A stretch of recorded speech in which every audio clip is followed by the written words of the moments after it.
So yan po ang buod ng kanilang affidavit.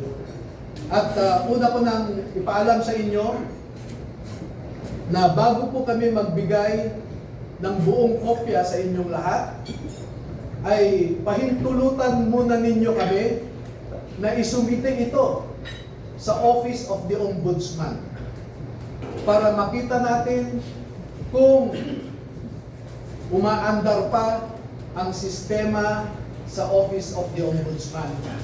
Dahil isa ang ngayon Ombudsman natin na binanggit dito sa affidavit. Pangalawa, ay magsusumiti rin kami sa ICC mismo para malaman ng ICC ang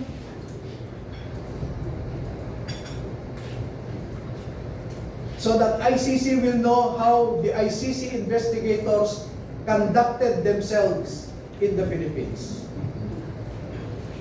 At panghuli ay magbibigay kami ng kopya sa lahat ng embahada ng mga bansa na kasapi sa ICC para malaman nila kung paano gumalaw ang ICC. Alam naman natin na bawat bansang miyembro dyan ay nagpo-contribute sa ICC. Pero katulad ng kino-contribute nila, ang mga litrato na naipakita ko sa inyo ay makikita ninyo kung saan pumupunta ang ating mga buwis. Now you know where our taxes go. Now you know at least where our taxes went. Maraming salamat po at magpapaunlak po kami ng katanungan at kung maaari ay 10 lamang. Kasi alam nyo po, sa ngayon ay meron nang nakaabang sa labas na handang manakit o manakot sa ating mga sundalo. At sa nakalipas na 2 araw lamang, ay umigting ang paghahanap ng isang grupo sa kanila na pinangungunahan di umano ng isang tinatawag nilang MC. Initial yon, MC. Hindi ko po alam hanggang ngayon, inaalam ko kung sino yung MC na sinasabi nila. Pero meron siyang inutusan na nasa gobyerno pa at mataas ang rangko sa ating kapulisan para ipatupad ang kanilang gustong mangyari na hindi matuloy ang paglabas ng ating mga kasundaluhan sa katotohanan. At panghuli po, meron akong isang pakiusap sa ating armed forces at saka sa Philippine Marine Corps. Ang mga nasa likod po ninyo ay nagserbisyo sa ating bayan at nandito sila hindi dahil sa politika. Hindi po sila nagsasabi ng anumang mga bagay na magdadagdag pa sa init ng kasalukuyang politika na pinagdadaanan ng ating bansa. Bagkus ay gusto nilang makaambag na iangat ang imahe ng ating mga institusyon katulad ng Philippine Marine Corps na lumalaban sa kalaban ng Estado. Pero kung susuriin ninyong mabuti, ay ang kalaban natin ay ang mga nasa matataas na pwesto sa gobyerno. Do not restrain them from sharing to our people the truth that they know. Because alam nating lahat, ang katotohanan lamang ang magpapalakas ng ating republika. Kung lumalaban tayo sa mga grupo na gustong sirain ang ating democratic institutions, katulad ng mga NPA, mga Muslim secessionists, ang isa pong kalaban natin na totoo ay ang mga nagnanakaw ng pera na para sana sa mga tao.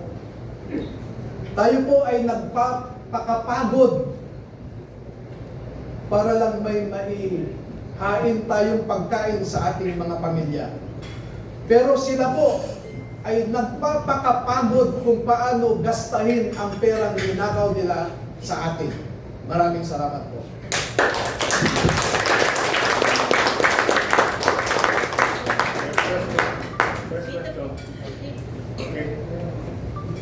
Eden Santos po from National Side.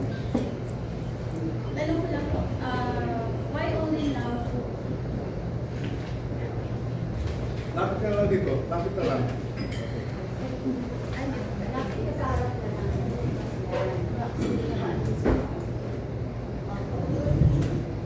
bakit po ngayon lang po lumabas o lumutang yung aming mga sundalo at yan pala yung pagkaka-aresto, kaya dami ng ulo at lumawak pa or hindi po halos matapos-tapos yung investigation sa flood control scandal. Well, in fact, na sila pala ay may mga personal knowledge dito sa malawakang pagkakasya sa corruption sa gobyerno. Alam niyo po ay matinding pananakot at paglilin lang ang dinaanan ng mga empleyado ni Zaldi Co mula nung umalis siya sa Pilipinas. At katunayan, yung MC na binabanggit ko kanina ay tinakot ang mataas na opisyal ng mga ito. Kaya sila po ay medyo naguluhan din. Dahil pare-pareho kaming ordinaryong mamamayan lamang.